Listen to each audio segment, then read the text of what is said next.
YouTube channel, Be the Hero and Rescue Yourself, creating your inner courage to put on your own damn cape and be the hero of your own life.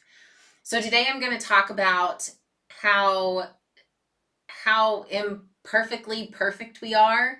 And I always tell everyone once they find out that I am a past beauty queen.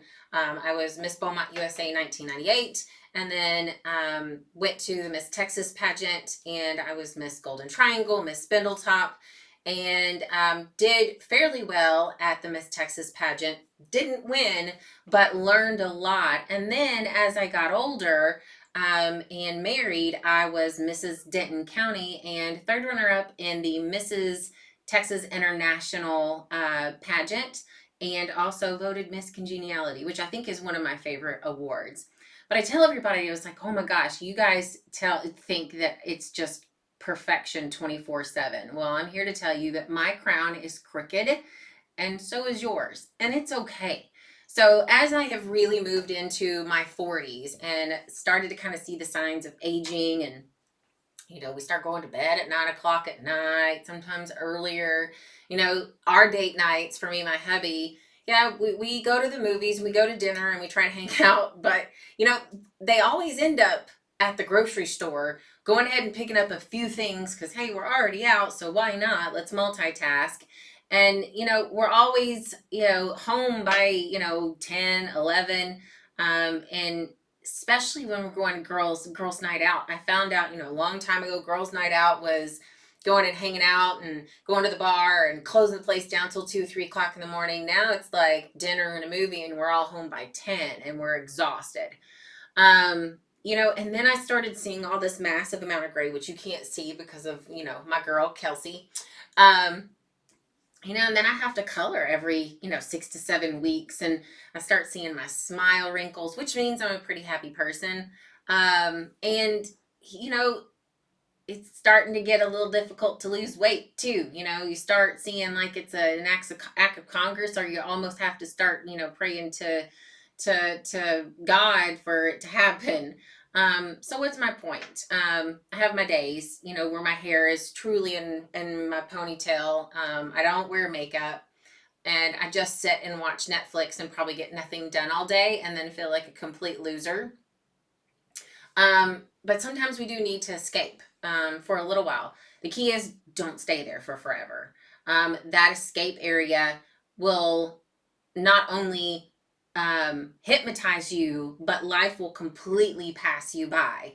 So yes, it's okay to be in the big sweatpants and the sweatshirt and the hair is up in a ponytail with no makeup, and catch up on one of your favorite Netflix shows, binge watch, but you've got to snap yourself out of it. And so I kind of realized, at what point do we start to care so much about how we look? And I know with social media, it is starting to really wear on our young girls. We can start seeing themselves focus more on comparing themselves to other people, other famous folks, reality stars, and even some of their very own friends at their school. But something kind of flipped a switch in my 40s. Back in my 20s and 30s, I truly cared about what people thought about me. And one of my really good friends, Cynthia, we were sitting down for coffee one day, and she really had she has a way of just putting everything. She goes, we spend our 20s clueless of what and who we are and what's really going to make us happy. And then we go into our 30s and we kind of know, but we still are not sure. And then something snaps in our 40s when we finally decide what we like, what we don't like, what we're not, what we're not going to let people in on. Our circles get really tight as far as friends are concerned. And, what we're not afraid of anymore. And we really don't care what people think anymore. And it truly snapped for me when I turned 40 is I don't care anymore. Forever YouTube has been here, and I have cared so much about what people thought that I didn't want to put anything on YouTube or really dive in and let people into the not so bright and shiny parts of my life. Well, I really don't care anymore. I truly have gotten to a place where here's who I am. If you don't like it, you can move on. And if you do, then hopefully I can help you learn something and help you understand that you are just as beautiful the way you are, even if your crown is a little crooked, just like mine. So, how did I get there and why did I start caring in the first place when I was young? Something happened in my teen years called MTV and 17 magazine. So I'm dyslexic. So my mom was just happy that I actually wanted to read something. So she bought, years and years worth of subscriptions to 17 magazine. And I would see all these beautiful girls with their hair done and the beautiful, faces, and they were just so happy and happy go lucky, and they were in these, beautiful places, on a mountain or at a beach, and looked like they were having fun. And here I was, a teenager that was long and gangly with permed hair. Oh my gosh, I don't even know how I still have hair.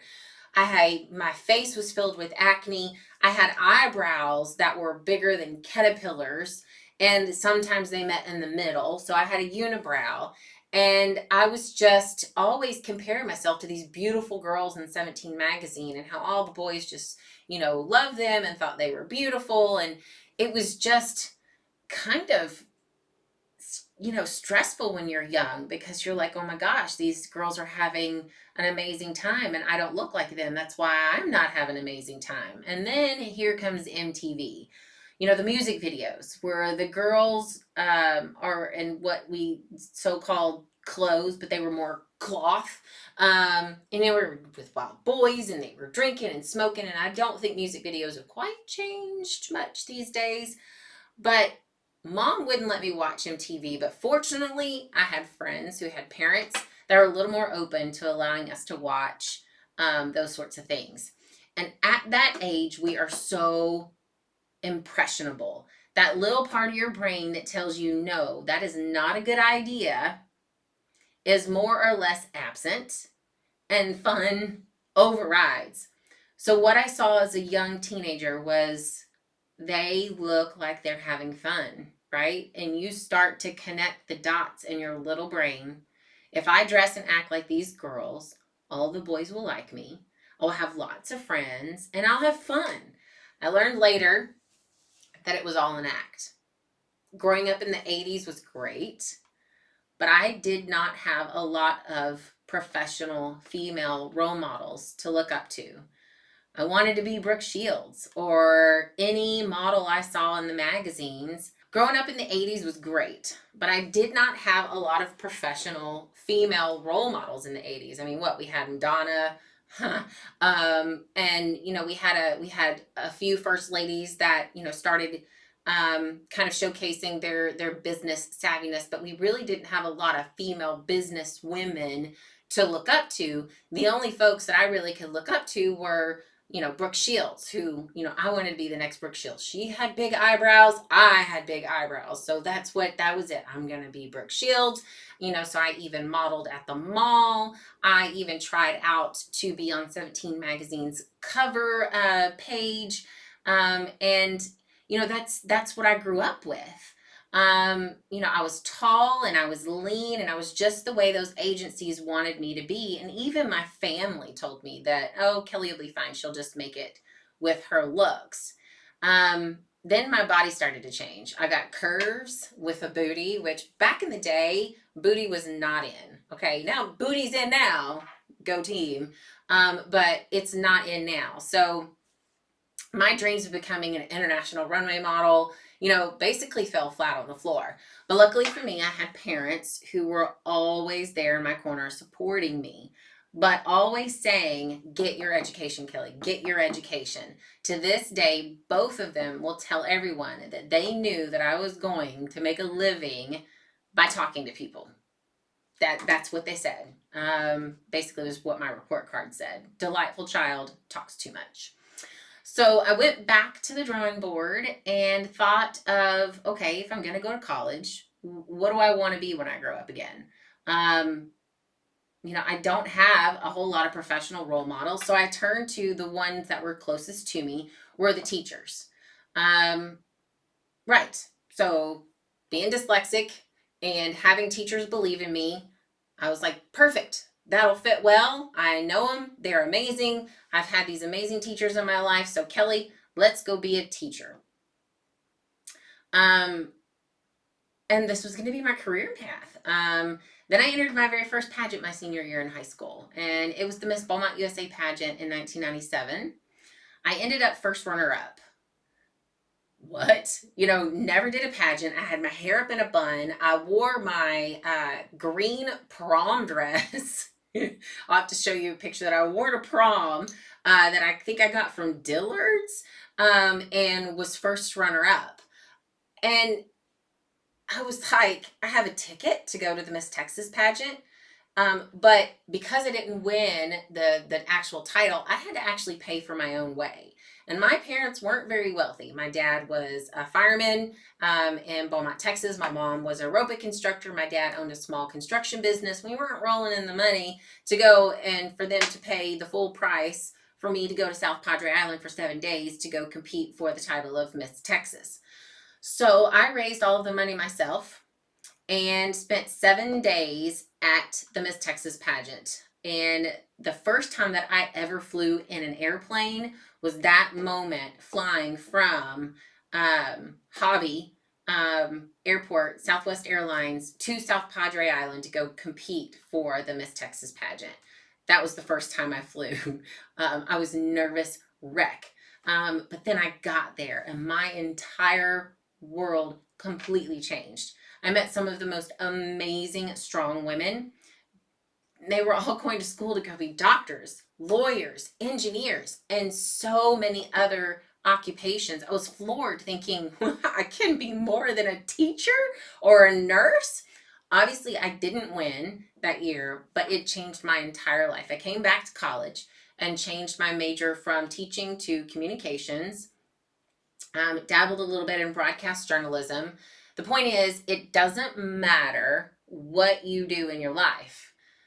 Um, and it doesn't matter what you see out there and what you see other people doing. Don't lock yourself inside of this little itty bitty box that other people want to lock you inside of, and go out and find other women, other people that are in different careers. Find other opportunities, find other avenues to be creative and be successful. Don't allow people to trap you inside of something that they think that you should be in. Sometimes you kind of have to do something a little different or a little scary, to see things in a different light. So as I started moving through my pageant career when I was in college, I was able to meet some pretty amazing women. And I was able to meet my one of my pageant coaches. His name is Don Baker. He's passed, I think, now 4 years now. And I can't tell you how pivotal he was in the pageant industry, and how he changed so many young ladies' lives just by helping us understand who we are really, learning how to be comfortable in our own skin, and understanding that that crown is not the end all be all of our life. It is the actual journey it takes to get there, understanding ourselves, learning who we are. The crown is just extra. The crown is just a icing on the cake. But as you move through this world, whether you're interviewing for jobs or whether you're going into a fitness competition or you're going for that promotion or you're creating a new YouTube channel, you're truly putting yourself out there to be judged, quote unquote, be judged. Be prepared for it. Be honest. Be authentic. Don't put yourself into this little itty bitty box that everybody wants to put you in, and just be you, because there's nobody else. There's nobody else like you. And it is exhausting, believe me. It is exhausting to try to be someone you're not. So understand that my crown is crooked and so is yours. So please, please, please have the the strength and be brave enough to put yourself out there and learn something different and learn that the boxes that people try to put you in um, are not for you. Y'all be sweet. Thank you so much for tuning into my podcast, Be the Hero and Rescue Yourself with Kelly Fullman. If you enjoyed listening to my podcast or watching this YouTube video, please follow or subscribe to my channel and walk with me through my journey of celebrating my very own heroes and an opportunity to learn the valuable lessons they taught me over the years, which allowed me to gain the courage to wear my very own cape and be the hero of my life. You can also follow me on Instagram at K Fullman, that's KFUHLMAN, at Facebook, /K Fullman1, or on LinkedIn, Kelly Fullman MBA. Also, please leave your comments below because I see feedback as a gift and it will guide me on how to help you gain the courage you need to rescue yourself. Be sweet, y'all. Thanks.